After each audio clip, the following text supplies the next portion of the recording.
अपने नेता की भरोसा है? हमें पूरा अपने नेता हम वो एक दिन कहते हैं कि मैं आज नहीं जाऊंगा, फिर बोलते हैं मैं जो निमंत्रण देना आया, जो निमंत्रण देना है उसे जानता नहीं, तीसरे दिन चिट्ठी लिखते हैं, आदरणीय चंपक राय जी, आदरणीय चंपक राय जी, आपका आभार, वो नेता अच्छे। बोला जय जय सिया राम जी। पहली बात तो मैं बहुत बहुत आभार व्यक्त करता हूं, इन्होंने खुद कहा विवेक जी ने कि मैं नास्तिक हूं, ठीक, और नास्तिक होकर के शास्त्र की बात कर रहे हैं। लेकिन भगवान राम का विरोध मत करो, राम का विरोध मत करो, अयोध्या का विरोध मत करो। चलिए शुरू करते हैं। ये विवेक जी का क्या चक्कर है आप लोगों के साथ, ये जो बॉयकॉट लगा रखा है? विक्रम बेताल। मुझे लग रहा है कि ये इंडिया गठबंधन में जो दो फाड़ है आज ही करा के भेजोगे। तो खैर मैं विवेक जी से ना बहुत गंभीरता से दो सवाल पूछना चाहता हूं, और मैं विवेक जी से पूछना चाहता हूं कि आपको अयोध्या जाने से प्रॉब्लम क्या है? क्या आपको लगता है विवेक जी, आप बहुत ही पढ़े लिखे विद्वान प्रवक्ता हैं और बहुत ही अपने उस पर संकल्प पर खड़े रहते हैं, विचारधारा पर खड़े रहते हैं, एक तो ये बताएं कि अयोध्या जाने में प्रॉब्लम क्या है? आपने मुझे 4 बार ये कहा कि आपको भी अयोध्या नहीं जाना चाहिए। भाई अयोध्या में राम जन्मभूमि मंदिर बनाने का जो फैसला है वो सुप्रीम कोर्ट का है। जब सुप्रीम कोर्ट का फैसला हो गया तो सारे एलिगेशंस, ऑब्जेक्शन, सारे विवाद खत्म हो गए। अब मंदिर बन रहा है। अब कुछ नेताओं ने कहा साहब हमको निमंत्रण मिलेगा तब जाएंगे, अब निमंत्रण मिल गया तो कहते हैं साहब हम इसलिए नहीं जाएंगे। तो कहने का मतलब है कि आपको बेसिकली अयोध्या से प्रॉब्लम है, भगवान राम से प्रॉब्लम है, हिंदू धर्म से प्रॉब्लम है, या कुछ और प्रॉब्लम है? इसका जवाब चाहिए। हमें तो आचार्य प्रमोद कृष्णम जी से प्रॉब्लम है आज सबसे पहले, क्योंकि वो रोल जो एक आचार्य अदा कर सकते थे मेरे हिसाब से आपको अदा करना चाहिए। आज आपको 22 तारीख को अयोध्या ना जा करके, कांग्रेस की पीएसी में आप हैं, कांग्रेस के शीर्ष नेताओं में हैं, कांग्रेस के नेता आपकी सुनते हैं, आप अपना डेलीगेशन लेकर के जाकर के 22 तारीख को शंकराचार्य के साथ खड़े होइए। इन्हें हिंदू धर्म से भी पारखती दिलवाएंगे आप लोग, क्यों? शंकराचार्य, इसलिए मैंने कहा शंकराचार्य। बात तो मैं बहुत बहुत आभार व्यक्त करता हूं, इन्होंने खुद कहा विवेक जी ने कि मैं नास्तिक हूं, ठीक, और नास्तिक होकर के शास्त्र की बात कर रहे हैं।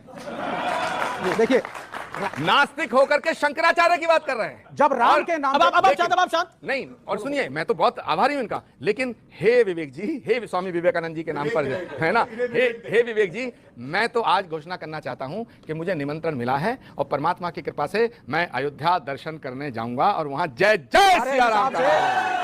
अब आप क्या करेंगे? निर्मल खत्री भी जाएंगे, अच्छा विक्रमादित्य सिंह जो मंत्री है कांग्रेस के वो भी जाएंगे, कई और इक्के दुक्के नहीं, कैबिनेट मंत्री है हिमाचल की सरकार में, इक्का दुक्का नहीं है, राजा वीरभद्र सिंह के पुत्र है, वो पॉलिटिकल इवेंट है। उन्होंने बोला सर माथे लगाया, जब उनको निमंत्रण मिला तो उन्होंने सर माथे लगाया, उन्होंने बोला मेरा सौभाग्य है।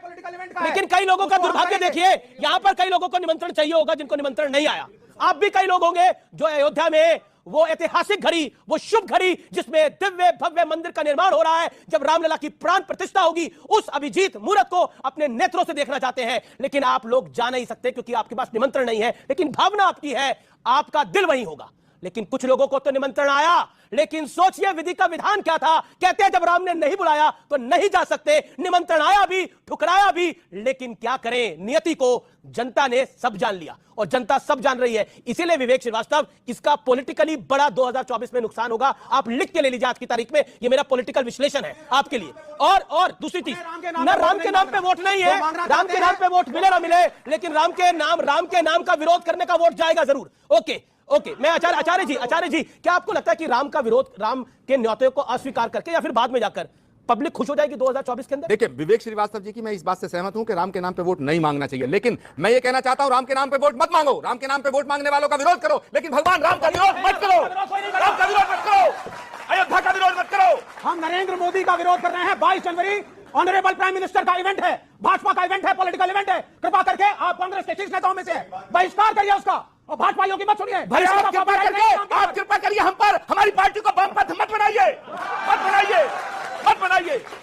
जो आपकी पार्टी का वामपंथीकरण कर कौन रहा है? आपकी पार्टी का वामपंथीकरण? कन्हैया कुमार आपके सर्वोच्च नेता है आज की डेट के अंदर, आचार्य जी। अरे भाई एक सीरियल आया था विक्रम बेताल, उसमें एक बेताल था, या निरे बेताल हमारे यहाँ भेज दिए। कहां से लड़े? एक बेताल से लड़े, 2 से लड़े। जनता ये इंडिया गठबंधन का भी भट्टा बिठाएंगे आप लोगों के चक्कर में। अब इनसे पूछिए, ये विवेक श्रीवास्तव के इंडिया गठबंधन का भी भट्टा बिठाएंगे। और आचार्य जी को कह रहे हैं राम का विरोध ना करिए। एक सेकंड रुकिए विवेक जी, आपका काम हो गया आज। नहीं, मुझे एक बात का बहुत आश्चर्य है, बहुत दुख भी है कि आचार्य प्रमोद कृष्णम जी को अपने नेता पर भरोसा नहीं है। अपने नेता पर जब आपको भरोसा नहीं है तो उस पार्टी में क्यों हो? ये कह रहे हैं हमारे नेता को और लोग चला रहे हैं, बेताल चला रहे हैं, अपने नेता की समझ पर कोई भरोसा ही नहीं है। आपको अपने नेता की भरोसा है? हमें पूरा अपने नेता, हम वो एक दिन कहते हैं कि मैं आज नहीं जाऊंगा, फिर बोलते हैं मैं जो निमंत्रण देना आया, जो निमंत्रण देना है उसे जानता नहीं, तीसरे दिन चिट्ठी लिखते हैं, आदरणीय चंपक राय जी, आदरणीय चंपक राय जी, आपका आभार, वो नेता अच्छे। बोला जय जय सिया राम जी।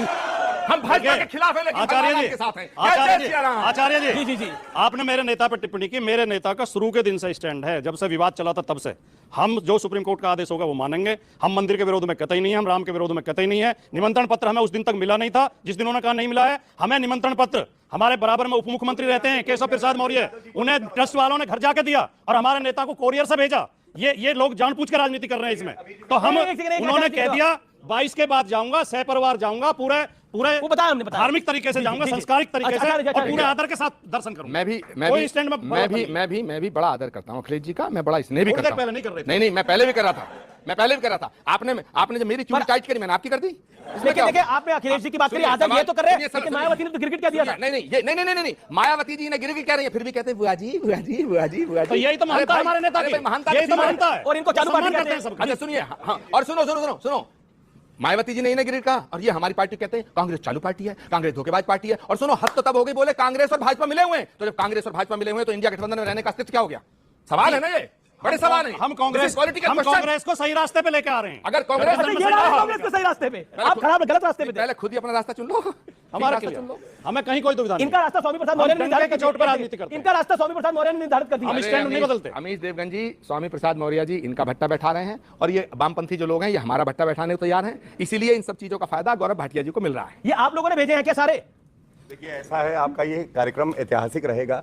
पहले तो आपने देखा कि कोई कांग्रेस में होके भी जब हिंदू धर्म की बात आती है तो कितना समर्थन करता है भव्य राम मंदिर का। दूसरा, एक तरफ मोदी जी, कोई कंफ्यूजन नहीं है, क्लैरिटी ही क्लैरिटी है। दूसरी तरफ आपस में लाइव डिबेट में लड़ रहे हैं, ये देश चलाएंगे, अपना भट्टा बैठा हुआ है, देश चलाएंगे। तीसरी बात, और कोई अन्यथा ना ले, लेकिन भव्य राम मंदिर की बात हो रही है और हनुमान जी का नाम लिए बिना भगवान राम की कोई पूजा नहीं कर सकता है।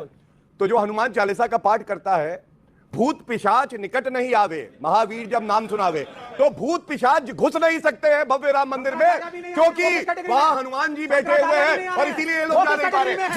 चलिए, किसी के पास कोई भजन है, कोई सुनाना चाहता है और कोई चौपाई सुनाना चाहता है तो बता दे। क्या है आपके पास? कविता?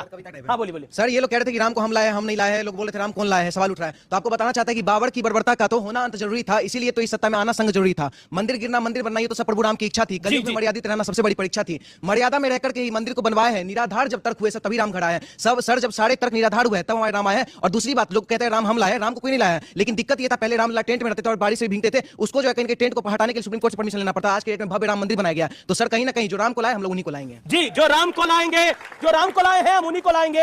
ये जन भावना है, ये कन्हैया मित्तल है हमारे मित्र, उनका गीत भी है। लेकिन फिर भी मैं कहता हूं कि अपना फैसला अपने विवेक से करिए, इस विवेक से नहीं, अपने विवेक से करिए।